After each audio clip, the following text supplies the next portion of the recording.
Magandang umaga po sa inyong lahat at ngayon po sa umagang ito patuloy po tayong magpupuri, magpapasalamat sa Panginoon at magsasama-samang makikinig ng salita ng Diyos. Habang kayo po ay nasa inyong mga tahanan, patuloy po nating pakikinggan ang mensahe ng Diyos sa umagang ito. Ito po si Pastora Janet Damaso. Wini-welcome ko po kayo sa first service po ng CGM Main. Basahin po natin ang ating teksto sa umagang ito na ito po ay matatagpuan sa aklat po ng Korinto. Unang Korinto, Chapter 3, 1 Corinthians chapter 3, verse 18 to 19. Ito po, basahin ko po sa wikang Banyaga. You should not fool yourself. Ang sabi po dito, verse 16, surely you know that you are God's temple and that God's Spirit lives in you. Verse 17, God will destroy anyone who destroys God's temple. For God's temple is holy and you yourselves are His temple.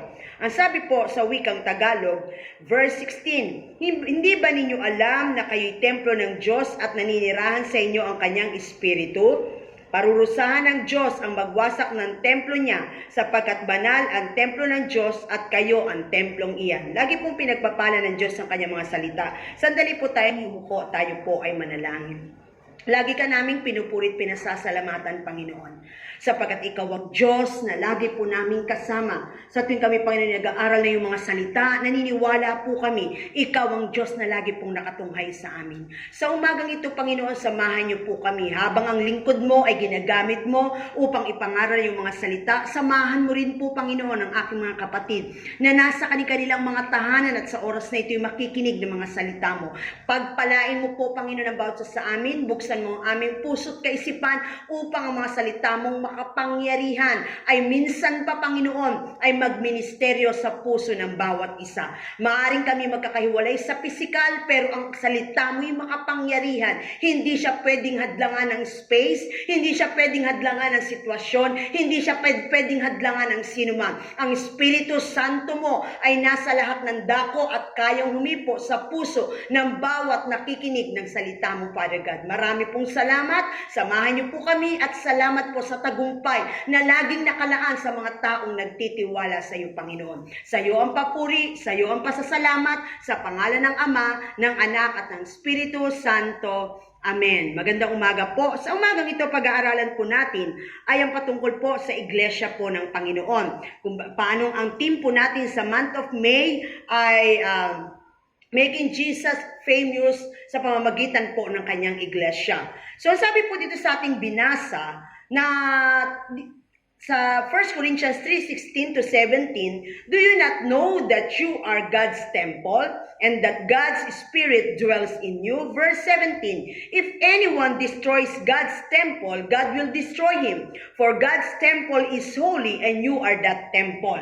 So pag-uusapan po natin yung church o yung templo ng Diyos sa new normal situation. Kasi lagi nating naririnig sa balita, nababasa sa Facebook, at sa mga panahon natin ngayon, nababalik daw tayo sa new normal. Ano po ba yun? Kaya pag-aaralan natin sa umagang ito, church in a new normal situation. Ang sabi doon, the phrase new normal tells us that all the things will never be the same again. Pag sinabing new normal, matapos man ng ECQ, matapos man ng GCQ, at bumalik tayo sa normal, pero bago na po, hindi na po yung dati nating kinagisnan na normal, na buhay natin bilang mga Pilipino, bilang mga Kristiyano, at bilang mga mamamayan sa bansang Pilipinas. Marami na pong pagbabago. The new normal begins by feeding you images that when we back to normal, it is not the same as before. There's a lot of changes. So pag tayo bumalik sa new normal, ang church ay bumalik sa new normal,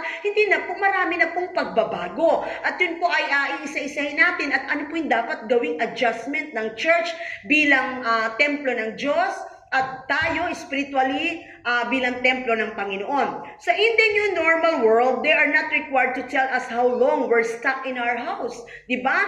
Ngayon sa normal situation natin, ngayon, hindi naman nila sinasabi hanggang kung kailan. Sabi dati hanggang April 30 lang ang ECQ. Ngayon, na-extend tayo ng May 15. At hindi pa rin natin alam kung wag naman loobin ng Panginoon na tayo mag-extend pa. Anong panalangin natin ay tayo makatapos na sa napakalaking pandemic na problemang ito na ating nararanasan. Pero walang pwedeng magsabi kahit sino man.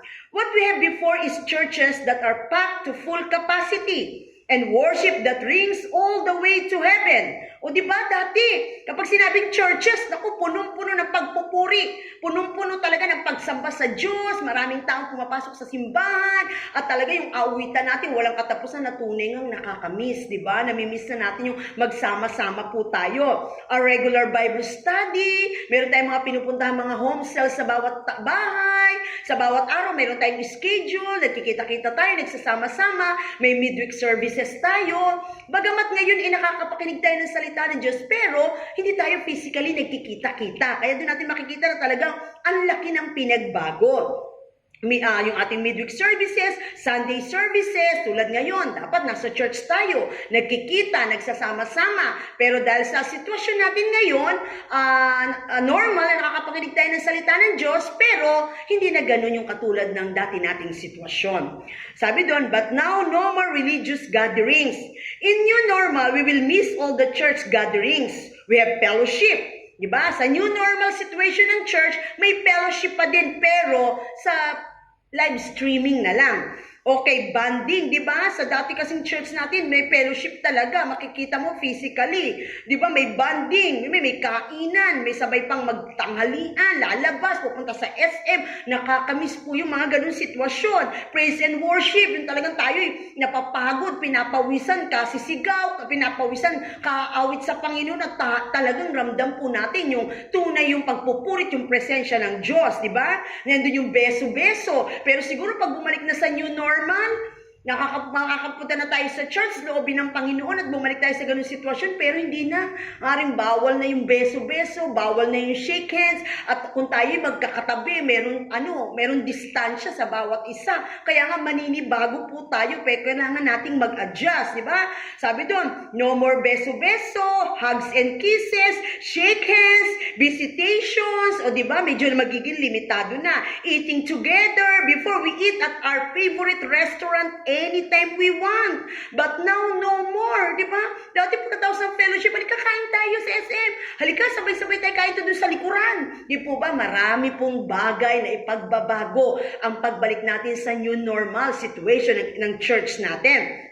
Diba? Pero ngayon, nakakatim lang tayo ng mga favorite nating food sa mga food chains na kinakainan natin kapag tayo nagpapadeliver, kung yun ay swak sa budget natin. Kaya lang medyo, ngayon, binabudget natin yung ating pera kasi alam natin, hindi natin alam kung hanggang kailan tatagal ang ganitong sitwasyon. Before we enjoy our sports, our parks, and the abundant beauty of our nation. But now, no more even vacation, we stuck at home, di ba? So sa new normal situation, ay naka-stuck tayo. Dapat bakasyon ngayon. Yung iba baka naliligo sa dagat, nag-outing, yung bawat councils, merong mga outing yan, maski yung po mga iba't ibang grupo, pero ngayon naka-stuck tayo sa bahay natin. So yun po yung sitwasyon ng church ngayon, sa church situation in a new normal, di ba? Sabi doon, but we still believe we will beat this virus and then we will return to all the things we love, especially our Christian gatherings in the church. But for the meantime, we need to enjoy kung ano ang pwede. So ngayon, dahil ang Kristiyano dapat adjustable. Kung ano nandyan, pasalamatan. Kung ano yung sitwasyon, i-adjust ang sarili. Hindi natin kailangan magreklamo. Mapalad tayo. Bakit? At least tayo, nasa may tahanan tayong may istayan. Andyan yung pamilya natin. Nakakakain pa rin tayo 3 beses isang araw. Kaysa makaranas tayo ng pandemic ng virus na yan, mas matindi po ang pagdadaanan natin. Kaya magpasalamat tayo kay Lord. At least tayo po ay pinoproteksyon na ng banal na dugo ng Panginoon sa bawat tahanan. Ngayon sabi doon, church in a new normal situation. Ano po ba? Ano ba pag sinabing church? In our modern English Bibles, the word church is supposedly translated from the Greek word ekklesia, which simply means people assembled. So pag sinabing church, ekklesia, ibig sabihin pagsasama-sama o pagsamba ng mga grupo ng mga tao. The earliest societal meaning of ecclesia was merely a public assembly. Ito'y pagsasama-sama ng mga tao na nakikita ng marami. Ito'y sa public assembly. Kung pinupuntahan natin ng isang lugar at doon tayo nagkikita-kita. Sa teksto nating binasa, Pero iba po yung templo na binanggit ng Diyos dito sa ating teksto. Verse 16, do you know that you are God's temple and that God's Spirit dwells in you? If anyone destroys God's temple, God will destroy him. For God's temple is holy and you are that temple. So yung church na binabanggit dito o templo na binabanggit dito ay tayo daw po. Ano po yung binabanggit na church na sinasabi na gatherings o public assembly of people? Or ito ay gatherings, sabi doon. So, ng mga tao. So, ang sabi po dito, pag-aaralan po natin, meron po kasing dalawang uri. Ang sabi din is the literal temple or literal church. It refers to settling something in a lawful assembly. Ito rin pagsasama o isang organisasyon ng mga taong nagsasama-sama para sumamba sa Panginoon na ayon sa batas. Kasi sabi sa Acts 19:39, but if there is something more that you want, it will have to be settled in a legal meeting of citizens. So dapat po ang ating pong church o literal temple, literal church gathering, dapat daw po ito ay legal meeting of citizens. Kaya kailangan yung ating church na ginagalawan, yung church na ating pong sinasalihan, yung church kung saan tayo belong, dapat po yan naka-under sa batas ng bansa or ng bayan na ating pong kinabibilangan. Kaya nga sabi doon, legal meeting of citizens. So ito dapat may permit, dapat may registration yung church na kinabibilangan natin. Kasi lawful assembly daw, sabi doon, kapag sinabing literal o temple or literal church. Sabi doon, a literal church or temple is a Christian religious organization or congregation or community that meets in a particular location. Church daw parang hospital. So yun daw pong literal or temple or literal church is a Christian religious organization or congregation or community that meets in a particular location. Parang dito sa amin, CGM Mother Earth, ito po yung aming church or organization. Nagpupunta lahat ng miyembro dito tuwing linggo, alas 4 ng hapon. Kung tayo nasa CGMA, pupunta tayo dun sa church sa lugar na yon, ng alas 9 ng umaga kung first service at alas 7 ng umaga kung first service at 9 o'clock naman kung second service at sa hapon mayroong third service. So yun daw po ay Christian religious organization na kung saan nagkikita-kita, may particular location. Pag sinabing literal church or temple, sabi doon, yung church daw parang hospital. But now, sa new normal, even the frontliners ay nagiging pasyente din at namamatay. So yung church daw parang ito, all truth are parallel. Kung ang church daw parang hospital, mga taong pumupunta dyan, maaaring may sakit spiritually, parang may sakit emotionally, pagod, may problema, nagugulamihanan, pressure, di ba? So, pag pumupunta yun sa church, dapat yung mga taong ganyan na merong nararamdaman o merong mga problema, pag lumabas yun sa church, dapat sila ay nasa maayos ng kalagayan, inabot ng Diyos, at sila ay nakaranas ng kapangyarihan ng Panginoon, at yung comfort ng Diyos naranasan nila, at yung pag-iyak sa Diyos, nakapagbigay ng kapanatagan sa puso nila. Kaya sabi daw nila, ang church daw parang hospital. Ang pumupunta dyan, hindi lahat malakas. Hindi lahat dyan, karaniwan ang pumupunta sa hospital, mayroong physical na problema. Pero sa panahon natin ngayon, iba, yung mga frontliners nating doktor at mga nurses, sila po ay risky din ang buhay nila. Bakit? Kasi yung mga ginagamot nilang positive sa nCoV, pag hindi sila naging maingat, pwede silang mahawaan. Kaya nga marami na ngayon frontliners nating mga nurses at doctors ngayon, marami na po ang namatay. At marami na po ngayon naka-quarantine. Marami po ngayon ginagamot. Bakit? Sila ay naahawaan o naaapektuhan ng mga pasyente nila ngayon na nCoV positive. So ganun din sa atin po sa church natin ngayon, sa panahon natin ngayon, ang mga leaders, ang mga pastor, ang mga cell leaders, ang mga workers ng church dapat maging maingat. Bakit? Kasi karaniwan ng mga miyembro o hindi miyembro na pumupunta sa iglesia, matindi po ang mga sakit na pinagdaraanan. At pag hindi tayo naging maingat, kahit pastor tayo, kahit cell leader tayo, kahit deacon tayo, kahit matagal na tayo naglilingkod kay Lord, pwede tayong mahawaan o pwede tayong madala. At sabi sa mga huling araw, di ba, ang ididisip ng kaaway yung mga hinirang. Kaya dapat maging maingat tayo. Maski hinirang, hindi ka sigurado na hindi ka magkakaroon ng sakit spiritually. Hindi pwedeng hindi ka maaapektuhan ng mundo. Hindi pwedeng kahit hinirang ka, kahit ikaw ay matagal na naglilingkod kay Lord, pag hindi ka na naging maingat, pwede kang mahawa ng kasalanan ng mundong ito. Kaya yan po yung literal, all truth are parallel. Kaya dapat nag-iingat po tayo. So ganun din po, meron namang sinasabing pangalawa, the spiritual temple or the spiritual church. Tayo po yun. So kung yung congregation, yung location na pinupunta natin, CGM Mother Earth, CGM Main, may CLCP, meron po tayong CGM Bacoor, iba't ibang lugar, church po yan, literal. Assembly daw po ng mga tao, legal meeting or public assembly ng mga tao sa isang location. Pag sinabi namang ito ay spiritual temple or spiritual church, tayo po yun. Sabi po sa ating binasang teksto, uulitin ko, 1 Corinthians 3:16-17, do you not know that you are God's temple and that God's Spirit dwells in you?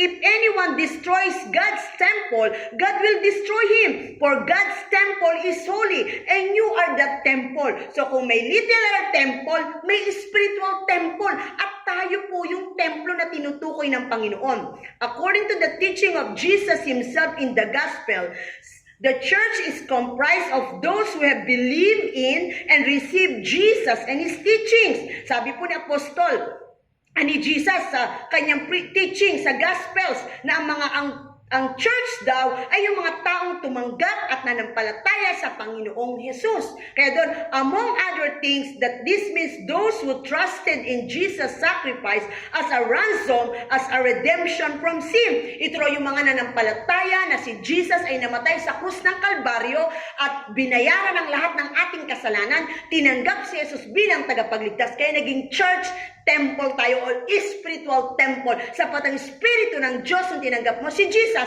ay nanahan sa puso mo. So, ano yung mga important purposes of this temple, of this church? Diba? Ano raw po ang purpose?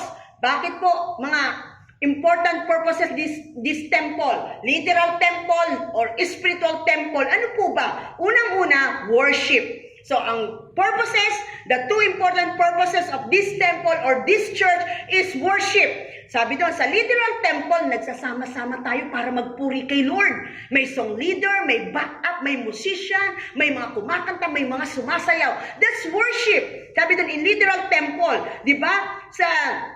And spiritual temple, ganun din. Spiritual temple, ikaw yun. Dapat may worship ka din. Kaya ang purpose ng Diyos, ba't ginawa kanyang spiritual temple? Para mag-worship sa Panginoon. In John 4:24, for God is Spirit. So those who worship Him must worship in Spirit and in truth. So sabi po dun ang pagpupuri daw sa Panginoon, diba? For God is Spirit. So those who worship Him must worship in Spirit and in truth. Kapatid, mag-worship ka man as in literal temple o literal church, dapat ang pagpupuri mo in Spirit and in truth. At ngayon dahil sa ating pong sitwasyon, nasa new normal tayo, nasa live streaming tayo, sa tahanan lang tayo nag-worship, pero gusto ni Lord, kahit nasa literal temple, ay nasa spiritual temple ka, nag-worship ka pa rin kay Lord in Spirit and in truth. Bakit? Kasi worship God in Spirit, not in flesh. Kahit tayo ibalik sa dati, pwede tayo magsama-sama. New normal na nga lang, may distansya, pero magkikita-kita tayo sa church, may banda, may backup, mayroong worship leader, may dancer. Pero kapatid, kahit nasa literal temple ka at nasa spiritual temple ka, pero pag ang pagpupuri mo ay flesh, hindi pa rin tunay ang pagpupuri. Ang tunay na pagpupuri, yung pagpupuri sa Diyos in Spirit and in truth. So kung nasa literal temple ka nagpupuri, pupunta ka sa isang church para sumamba, o ngayon nasa bahay ka lang dahil ngayon bawal lumabas, pero dapat nagpupuri ka pa rin dahil ikaw ang spiritual temple. At ang purpose ng temple na ginawa ng Diyos at ang Espiritu ng Diyos pumunta sa puso mo nung tinanggap mo si Jesus, dapat ang pagpupuri hindi nawawala sa iyo as spiritual temple. So, hindi lang po tayo nagpupuri dahil meron tayong gatherings. Dapat as spiritual temple, ang pagpupuri sa Diyos hindi nawawala, hindi natatapos. Dapat masigit. Dapat, bakit hindi lang sa literal temple nakikita yung pagsayaw mo, ang pagsigaw mo, ang pagkanta mo, ang pagpupuri mo. Kahit ngayon nasa spiritual temple ka, nasa bahay ka lang, walang worship leader, walang backup, walang banda, walang dancer, Pwede kang magpuri sa Diyos in spirit and in truth. Hindi pwedeng mabago, na bago lang ang sitwasyon, pero ang pagpupuri sa Diyos, dapat hindi naaapektuhan. Sabi doon, worship God in truth, not in false spirit, human spirit or the flesh. In truth, sabi nun, worship God. Di ba sabi nun, John 4:24, for God is His Spirit, so those who worship Him must worship in His Spirit and in truth. Kapatid, sa Espiritu ang pagpupuri, nasa literal temple ka man, wala ka man sa church na literal, nasa bahay ka at ikaw ay nasa live streaming, nasa bahay ka at ikaw ay naka-quarantine, pwede kang magpuri sa Diyos in His Spirit and in truth. At pag sinabing truth, nasa katotohanan, hindi kailangan ng may mangunguna sa'yo para ikaw ay utusang magpuri. Hindi kailangan ng song leader para sabihin sa'yo itaas mo yung kamay. Hindi kailangan ng worship leader para sabihin sa'yo na ikaw ay sumamba sa Diyos. Ikaw ay umamit. Ikaw mismo, dahil spiritual temple ka, alam mo dapat ang purpose mo. Dapat nagpupuri ka sa Panginoon. May tao kang kasama, wala kang kasama. Kahit nag-iisa ka, dapat nagpupuri tayo sa Panginoon as spiritual temple. So, new normal, church in a new normal situation. Hindi na pwede yung, tulad ngayon, hindi natin alam hanggang ilang buwan tayong nandito sa mga bahay natin. Pero kapatid, huwag mong pahintulot ang Diyos at huwag mong payagan na naka-quarantine tayo. Pero yung spiritual temple na tatali, dapat kahit tayo naka-quarantine, hindi tayo nakikita physically, pwede ka pa rin magpuri sa Diyos in spirit and in truth, as a spiritual temple ng Diyos. Kasi yan ang purpose ng templo ng Diyos, ang magpuri sa Panginoon. Pangalawa po, fellowship. In literal temple, in literal church, Hebrews 10:25, let us not give up the habit of meeting together, as some are doing. Instead, let us encourage one another all the more, since you see that the day of the Lord is coming nearer. So sa literal church, literal temple, ini-encourage natin magsimba. Pumunta sa simbahan ng mga miyembro, ang mga manggagawa. Ini-encourage natin ang mga unbeliever pumunta sa church. Bakit? Para makipag-fellowship. Pero ngayon, dahil nasa ang church ay nasa new normal situation, naka-quarantine tayo o nasa sitwasyon tayo na hindi natin inaasahang mangyayari. Pero yung fellowship, hindi dapat natatapos yun. Hindi lang sa literal church na gagawa yun. Pwede natin gawin as a spiritual temple. Paano? In a spiritual temple, 1 John 1:3. What we have seen and heard, we announce to you also, so that you will join with us in the fellowship that we have with the Father and with His Son, Jesus Christ. So ang fellowship hindi dapat natatapos. Hindi porket hindi ka na pumupunta sa literal church. Wala ka ng fellowship kay pastor. Wala ka ng fellowship kay sister, kay BFF, kay best friend, or wala ka ng fellowship sa mga kapwa mo manggagawa, kapwa mo deacon, kapwa mo sa leader, wala ka ng fellowship, wala ng beso-beso, hindi na kayo nagkikita. Pero ang fellowship hindi dapat napuputol.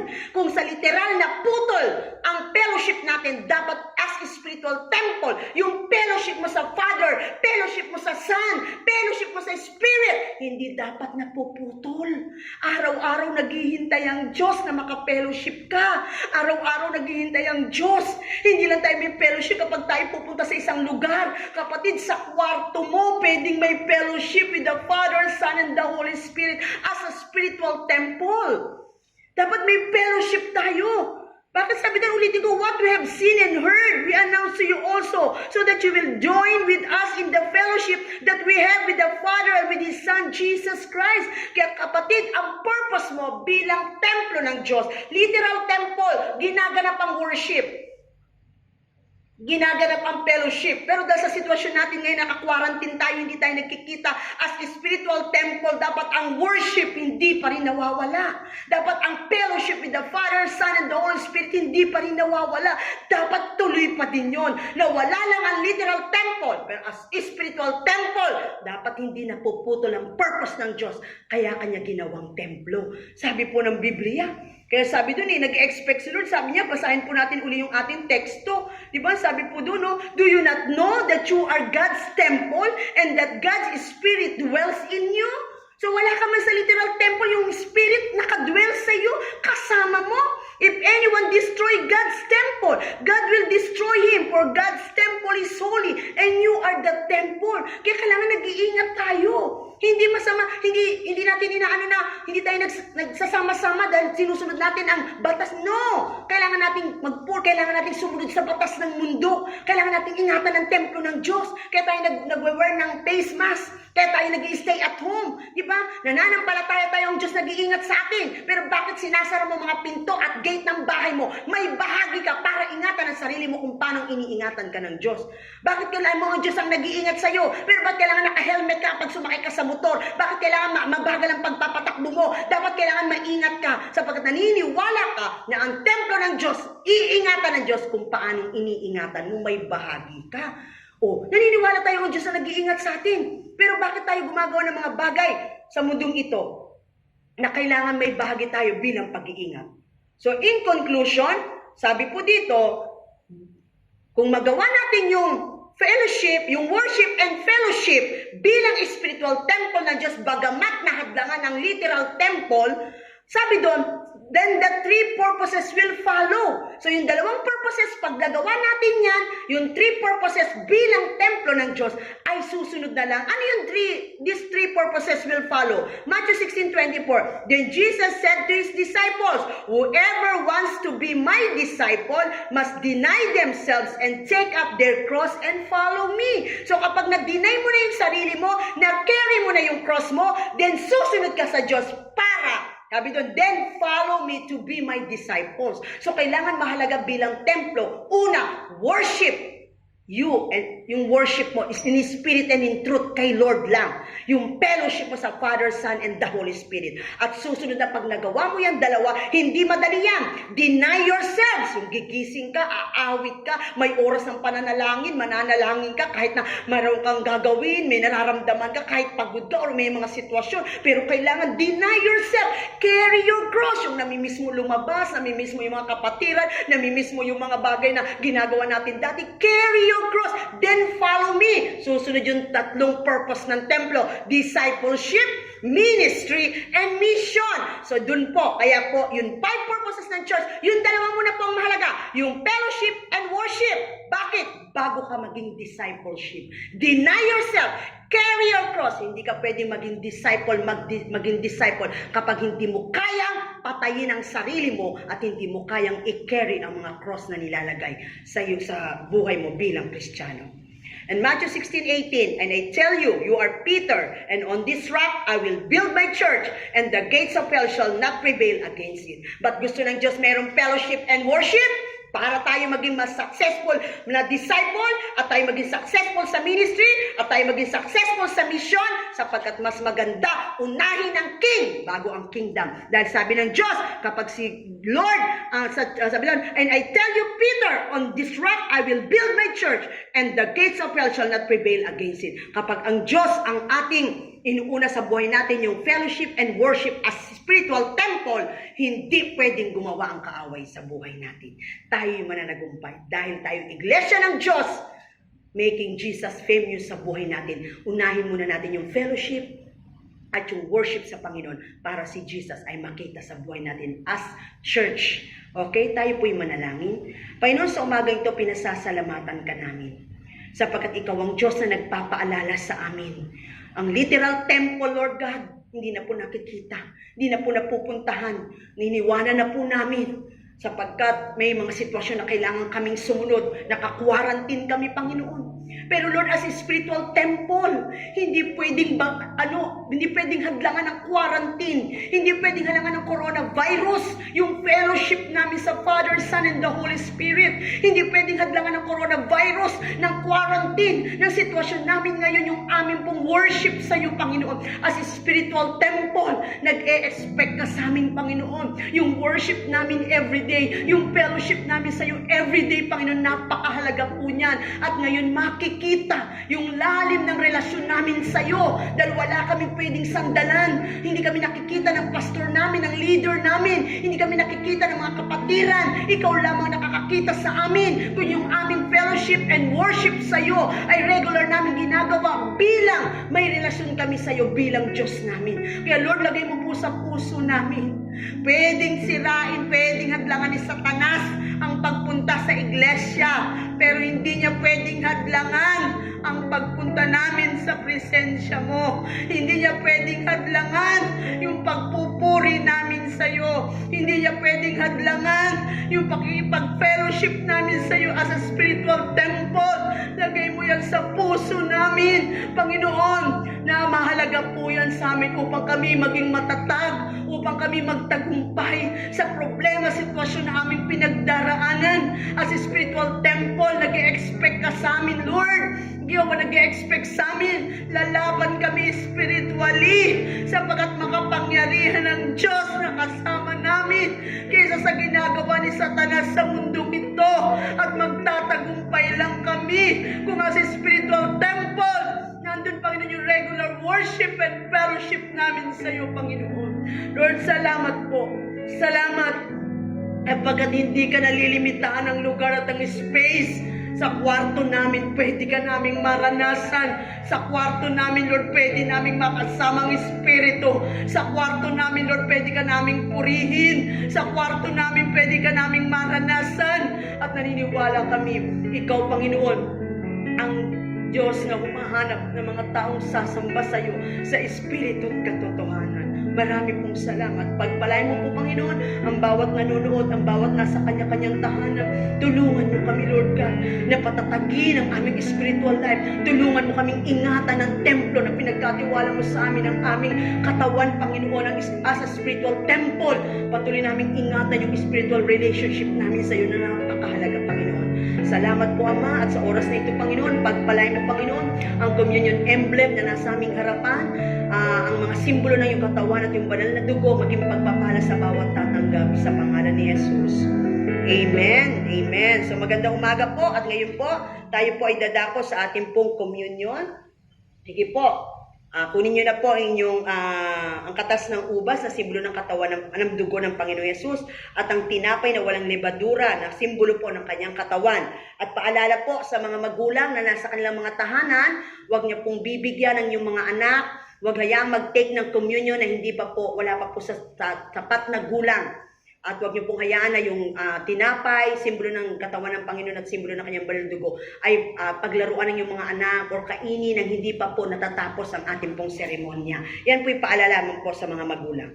So kunin po natin ang tinapay na walang lebadura na simbolo po ng katawan ng ating Panginoong Yesus. Sabi sa 1 Corinthians chapter 11, verse 24, verse 23, ito ang aral na tinanggap ko sa Panginoon at ibinibigay ko naman sa inyo. Ang Panginoong Yesus nung gabing siya ipagkanulo ay dumampot ng tinapay, nagpasalamat at pinagpira-piraso ito at sinabi, itong aking katawan na inihahandog para sa inyo, gawin niyo ito bilang pag-aalaala sa akin. Atin pong ipanalangin. Panginoon, nandito po ang simbolo ng iyong katawan ng tinapay na walang lebadura. Pagpalain mo, Panginoon, nasa kanya-kanya man kaming tahanan. Hiwa-hiwalay kami sa pisikal, pero sa espiritu nagkakaisa po kami, Panginoon. Pagpalain mo, Panginoon, at inaalala namin ang mabuting bagay na ginawa mo sa krus ng Kalbaryo. At patuloy naming dinideklara sa iyong mga latay kami nagkaroon ng kagalingan. Pagpalain mo, Panginoon, ang tinapay na walang lebadura na simbolo ng iyong katawan, maging pagpapala sa bawat tatanggap sa pangalan ni Jesus. Sabay-sabay po nating kainin.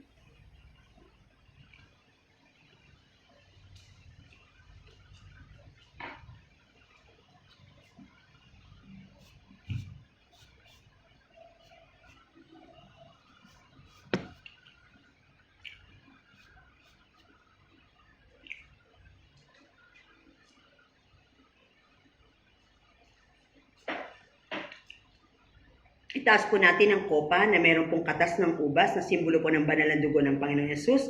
Gayun din naman, matapos maghapunan ay hinawakan niya ang saro at sinabi, ang sarong ito ang bagong tipan na pinagtitibay ng aking dugo. Tuwing iinumin niyo ito, gawin niyo bilang pag-aalaala sa akin. Kapag tuwing kakain kayo ng tinapay nito at iinom sa sarong ito, ay pinapahayag ninyo ang kamatayan ng Panginoon hanggang sa muling pagparito niya. Atin pong ipanalangin. Panginoon, pagpalain mo ang katas ng ubas na simbolo ng banal mong dugo. At patuloy naming dinideklara ang kapangyarihan nito sa buhay namin. Dahil sa banal mong dugo, kami malinis na. Dahil sa banal mong dugo, lahat ng kasalanan namin ay napatawad na. Dahil sa banal mong dugo, kami naging matuwid sa iyong harapan. Pagpalain mo ito, Panginoon, at hayaan mo ang banal mong dugo ang mag-ingat sa bawat isa sa amin at sa mga mahal namin sa buhay habang kami, Panginoon, nasa pandemic, Panginoon, na sitwasyon. Alam namin ang banal mong dugo ang mag-iingat sa bawat isa sa amin. Pagpalain mo ito, Panginoon, at bawat isa, Panginoon, na nasa kanilang mga tahanan at bawat tatanggap maging pagpapala, Panginoon, ang simbolo ng banal mong dugo. Sa pangalan ni Jesus, sabay-sabay po nating inumin. Salamat po, Panginoon, sa iyong papulit pasasalamat. Sa pangalan ni Jesus, Amen. Magandang umaga po and God bless us.